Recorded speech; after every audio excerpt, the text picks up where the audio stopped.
안녕하세요. 오늘 우리가 함께 좀 깊이 들여다볼 자료가 있는데요. 이게 약 2000년 전에 쓰인 한 통의 편지입니다. 바로 데살로니가 전서 그 첫 장이에요. 네, 청취자께서 보내주신 자료인데, 사실 이런 고대 문서는 자칫하면 되게 딱딱하게 느껴지잖아요. 네, 그렇죠. 역사 공부처럼요? 맞아요. 근데 이건 좀 달라요. 제 생각엔. 뭐랄까, 하나의 메시지가 어떻게 한 도시 전체를 뒤흔드는 바이럴이 됐는지 그에 대한 아주 흥미진진한 케이스 스터디로 볼 수 있거든요. 맞습니다. 편지를 딱 펼쳐보면 시작부터 발신인이랑 수신인이 명확하게 나오죠. 바울, 실루아노, 디모데. 아, 그 핵심 팀이군요. 네, 당시 신생 기독교 운동의 어벤져스 같은 팀이죠. 이들의 편지를 보낸 곳이 바로 데살로니카에 있는 공동체고요. 근데 이 데살로니카라는 도시가 중요해요. 어떤 점에서요? 당시 마게도냐, 그러니까 지금의 그리스 북부 지역에서 제일 잘 나가는 항구 도시였어요. 물류, 자본, 사람이 막 모이는 허브였던 셈이죠. 와, 그런 역동적인 도시에서 아주 작은 신생 공동체가 주변 지역 전체에 엄청난 영향력을 미쳤다는 건데요. 이번 탐구의 미션은 바로 그겁니다. 네네. 도대체 무슨 일이 있었길래 이들의 이야기가 그리스 북부와 남부 전역에 소문처럼 퍼져나갈 수 있었을까? 바로 그 비결을 파헤쳐 보는 거죠. 아주 좋은 접근입니다. 단순한 믿음 이야기가 아니라 하나의 아이디어가 어떻게 강력한 커뮤니티를 만들고 그게 또 어떻게 사회적 현상이 되는지 이렇게 접근하면 아주 재밌을 것 같아요. 맞아요. 편지가 아주 따뜻한 감사 인사로 시작하거든요. 2절에 우리가 너희 모두로 말미암아 항상 하나님께 감사하며 기도할 때에 너희를 기억한다고요. 근데 여기서부터 질문이 생기는 거죠. 이게 그냥 의례적인 인사가 아니에요. 편지 전체에 이 공동체에 대한 어떤 자부심, 애정이 뚝뚝 묻어나거든요. 아, 도대체 이 사람들의 어떤 점이 산전수전 다 겪은 바울 같은 리더의 마음을 이토록 뜨겁게 만들었을까요? 바로 그 지점이 궁금합니다. 그 특별함의 비밀, 그 핵심이 바로 이어지는 3절에 압축되어 있다고 하셨죠. 네, 너희의 믿음의 역사와 사랑의 수고와 우리 주 예수 그리스도에 대한 소망의 인내를 끊임없이 기억함이니. 잠시만요. 거기서 믿음, 사랑, 소망.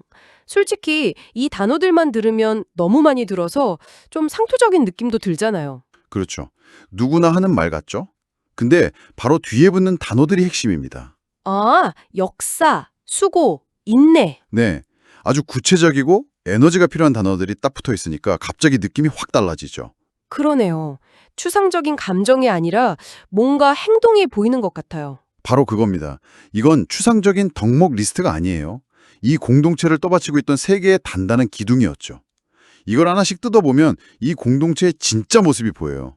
네, 한번 뜯어보죠. 먼저 믿음의 역사. 여기서 역사는 work, 그러니까 일이나 행위를 뜻합니다. 믿음이 머릿속 생각이나 그냥 마음속 감정으로만 머무르지 않았다는 거죠. 행동으로 나타났다? 네, 그 믿음 때문에 실제로 삶에서 무언가를 하고 있었다는 겁니다. 눈에 보이는 결과물로요. 그러니까 우리는 이런 가치를 믿습니다 하고 현수막 걸어놓는 수준이 아니었군요. 전혀 아니죠. 그 믿음 때문에 삶의 패턴이 바뀌고 돈을 쓰는 방식, 사람을 대하는 태도가 바뀌는 그런 구체적인 행동으로 증명했다는 거네요. 정확합니다. 믿음이 그들의 삶을 움직이는 엔진이었던 셈이죠. 그리고 두 번째 기둥이 사랑의 수고입니다. 사랑의 수고라. 네, 여기서 수고라는 단어 헬라어로 코포스라고 하는데 이게 아주 재밌어요. 그냥 일하는 게 아니라 뼈 빠지게 일해서 녹초가 되는 상태. 그런 고된 노동을 의미하거든요. 와, 사랑의 수고라니. 요즘 말로 하면 그냥 좋아요 버튼 누르는 그런 사랑이 아니네요. 그렇죠. 진짜 굳은 일을 도맡아 하는 찐사랑 같은 느낌인데요. 친구 이사할 때 땀 뻘뻘 흐리면서 같이 냉장고 날라주는 그런 구체적인 행동. 아주 딱 맞는 비유입니다. 사랑이 그저 따뜻하고 좋은 감정만이 아니라 때로는 나를 희생하고 지칠 만큼 에너지를 쏟아야 하는 아주 현실적인 행위였다는 걸 보여주는 거죠. 공동체 안팎의 사람들을 위해 기꺼이 그런 수고를 감당했다는 겁니다. 이게 그들의 두 번째 특징이었어요. 알겠습니다. 믿음은 행동을 낳고 사랑은 그 행동에 기꺼이 에너지를 쏟게 만들고 그럼 마지막 기둥인 소망의 인내는 뭔가요? 네. 사실 소망이랑 인내는 바로 연결이 잘 안 되거든요. 소망은 밝은 미래를 생각하는 거고 인내는 지금의 어려움을 버티는 거잖아요. 이 둘 사이에 어떤 다리가 있었을까요? 굉장히 날카로운 질문입니다. 그 둘을 연결하는 다리가 바로 10절에 나와요. 10절이요? 네, 그들은 그의 아들이 하늘로부터 강림하심을 기다린다고 하거든요. 즉, 그들에게는 이게 끝이 아니다. 반드시 영광스러운 미래가 온다는 아주 구체적이고 확실한 소망이 있었던 겁니다. 아, 바로 이 미래에 대한 확신이 현재의 고통스럽고 부조리한 상황을 견뎌낼 수 있는 힘, 즉 인내의 연료가 되어준 거죠. 아하. 그러니까 그들의 인내는 언젠간 좋아지겠지 하는 그런 막연한 희망 고문이 아니었군요. 전혀 아니죠. 명확한 도착지를 알고 항해하는 배처럼 지금 폭풍과 몰아쳐도 결국 항구에 도착할 거라는 확신. 그래서 버틸 수 있었다는 거네요. 바로 그겁니다. 당시 로마 사회에서 이 신생 공동체는 온갖 오해와 핍박을 받았거든요. 그런 상황에서도 공동체가 무너지지 않고 버틸 수 있었던 건 그 무엇과도 바꿀 수 없는 강력한 소망 때문이었죠. 결국 정리해보면 믿음, 사랑, 소망은 각각 따로 노는 게 아니었던 거예요. 네. 믿음이 행동에 시동을 걸고 사랑이 그 행동을 지속할 에너지를 공급하고 그리고 소망이 그 모든 과정을 포기하지 않고 끝까지 완주하게 만드는 와, 하나의 완벽한 시스템이었네요. 네, 쌤입니다. 듣고 보니 이 세 가지가 정말 유기적으로 맞물려 돌아가는 하나의 엔진 같아요. 근데 문득 궁금해지네요. 알겠습니다. 이 공동체가 정말 대단했다는 건요. 네네. 근데 애초에 뭘 어떻게 들었길래 평범한 상인, 노동자, 주부였을 이 사람들이 이렇게까지 180도 다른 삶을 살게 된 걸까요? 바울 일행이 전한 메시지에 무슨 특별한 힘이라도 있었던 건가요? 그 질문이 바로 이 현상의 핵심을 파고드는 질문입니다. 그리고 바울은 5절에서 스스로 그 답을 이야기하죠. 뭐라고 하죠? 우리 복음이 너희에게 말로만 이른 것이 아니라 또한 능력과 성령과 큰 확신으로 된 것임이라. 여기서 세 가지 키워드가 나와요. 능력, 성령, 큰 확신. 말로만 된 게 아니다? 이건 단순히 뭐 화려한 웅변술이나 논리더린 설득, 그걸 넘어서는 무언가가 있었다는 거잖아요. 그렇습니다. 첫째, 능력은 메시지 그 자체가 가진 힘을 말해요. 한 사람의 인생관, 가치관을 뿌리부터 뒤흔들고 삶의 방향을 완전히 바꿔버리는 그런 힘이죠. 네. 둘째, 성령은 듣는 사람 안에서 일어나는 내적인 변화를 의미합니다.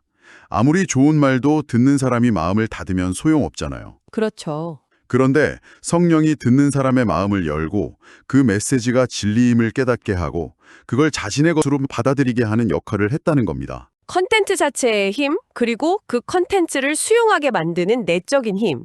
그럼 마지막 큰 확신은 뭔가요? 이건 전하는 사람의 태도와 관련이 있겠네요. 맞습니다. 메시지를 전하는 바울과 그의 동료들이 자신들이 전하는 것에 대해 조금의 의심도 없는 그야말로 큰 확신에 차 있었다는 겁니다. 아, 이건 단순히 목소리가 크다는 의미가 아니에요. 그들의 삶 자체가 메시지의 가장 강력한 증거가 되었다는 뜻입니다. 삶으로 보여줬다는 거군요. 우리가 말하는 대로 사는 걸 당신들이 보지 않았느냐, 뭐 이런 자신감. 바로 그 자신감이죠. 이 세 가지, 즉 메시지의 파워, 듣는 이의 내적 반응, 전달자의 진정성, 이게 완벽하게 결합되면서 폭발적인 시너지를 일으킨 겁니다. 근데 진짜 놀라운 건 6절에 나오더군요. 너희는 많은 환난 가운데서 성령의 기쁨으로 말씀을 받았다. 와, 저는 이 구절이 진짜 충격적이더라고요. 네, 그렇죠. 아니, 많은 환난이랑 성령의 기쁨이요. 이 두 단어는 상식적으로 한 문장에 같이 있을 수가 없잖아요. 보통은 그렇죠. 둘 중 하나를 선택해야 하죠. 힘든 상황을 참고 견디거나 아니면 상황이 좋아져서 기뻐하거나. 그런데 이 사람들은 고난의 한복판에서 기쁨을 느꼈다는 거잖아요. 이건 거의 뭐 심리학적 미스테리 수준인데요. 하하, 그렇죠. 외부에서 가해지는 압력과 고통이 분명히 있었을 텐데 어떻게 내면에서는 기쁨이 샘솟을 수 있었을까요? 이것이야말로 5절에서 말한 능력과 성령과 큰 확신이 실제로 작동했다는 가장 강력한 증거입니다. 아, 그들이 받아들인 메시지가 현실의 고통을 압도하고도 남을 만큼 강력했다는 뜻이죠. 외부 환경에 내면이 좌우되는 게 아니라 거꾸로 내면의 힘이 외부를 이겨냈다. 네, 내면의 기쁨과 확신이 외부의 환란을 이겨내는 동력이 된 겁니다. 자신의 처지를 보면서 절망한 게 아니라 자신들이 붙잡은 소망을 보며 기뻐할 수 있었던 거죠. 와, 이런 모습이야말로 주변 사람들에게는 정말 기이하고도 강력한 인상을 남겼을 겁니다. 그럴 수밖에 없겠네요. 아니, 저 사람들은 도대체 뭐지? 저렇게 힘든 일을 겪고 있는데 어떻게 저렇게 기뻐하고 서로를 챙길 수 있는 거지? 이런 궁금증을 자아냈을 테니까요. 바로 그렇죠. 결국 이런 삶의 방식이 7절과 8절의 결과로 이어지는 거군요. 너희가 마게도니아와 아가야에 있는 모든 믿는 자의 본이 되었느니라. 너희 믿음의 소문이 각처에 퍼졌다. 네, 그들의 삶 자체가 하나의 본, 모델, 즉 롤모델이 된 겁니다. 마게도니아와 아가야는 오늘날의 그리스 북부와 남부 전역을 아우르는 아주 넓은 지역이거든요. 네. 그 광대한 지역에 흩어져 있던 다른 신앙 공동체들에게 데살로니가 교회가 일종의 성공 사례이자 표준 모델이 되었다는 거죠. 마치 어떤 스타트업이 아주 혁신적인 조직 문화를 만들어서 업계 전체에 그 회사처럼 일해야 한다는 소문이 퍼지고 모두가 그들을 벤치마킹 하려는 것과 정말 비슷하네요. 네, 아주 좋은 비유입니다. 근데 믿음의 소문이 퍼졌다는 이 표현 정말 재밌습니다. 보통 소문이라고 하면 좀 부정확하고 과장된 이야기일 때가 많잖아요. 맞아요. 근데 여기서 말하는 소문은 아주 구체적인 내용을 담고 있었던 것 같아요. 대체 그 소문의 내용이 뭐였을까요? 바울이 9절과 10절에서 그 소문의 내용을 직접 요약해 줍니다. 사람들이 우리에 대해 이야기하는 것을 들어보니 그 내용이 바로 이것이더라 하면서요. 아, 자기가 굳이 설명할 필요도 없이요. 네, 이미 사람들이 다 알고 이야기하고 다녔다는 거죠. 그 바이럴 콘텐츠의 핵심 내용을 3가지로 정리해 볼 수 있습니다. 오, 드디어 그 소문의 실체가 밝혀지는군요. 첫 번째가 뭔가요? 첫 번째는 전환입니다. 9절에 너희가 어떻게 우상을 버리고 하나님께로 돌아와서 라고 되어 있죠.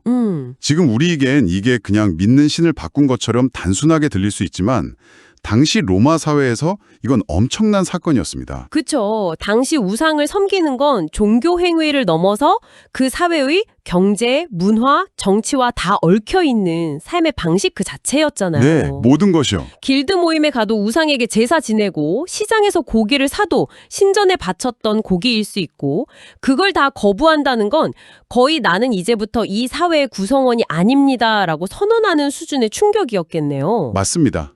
모든 비즈니스와 커뮤니티 관계에서 고립될 위험을 감수하는 그야말로 혁명적인 결단이었죠.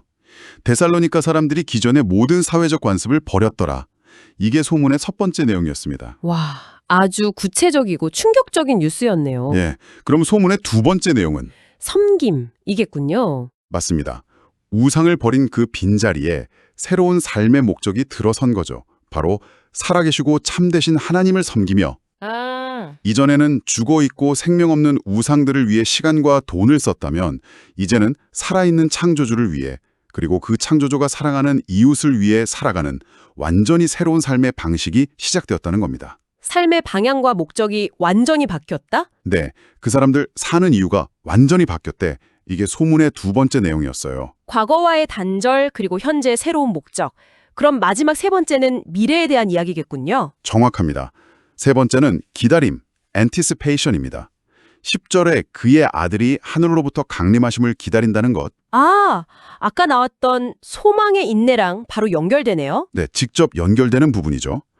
그들의 삶이 막연한 현재를 살아가는 게 아니라 영광스러운 미래의 한 지점을 향해 나아가고 있다는 것을 보여줍니다. 그 사람들 현재의 고난은 잠깐이고 엄청난 미래가 온다고 믿으면서 그걸 기다리며 산대.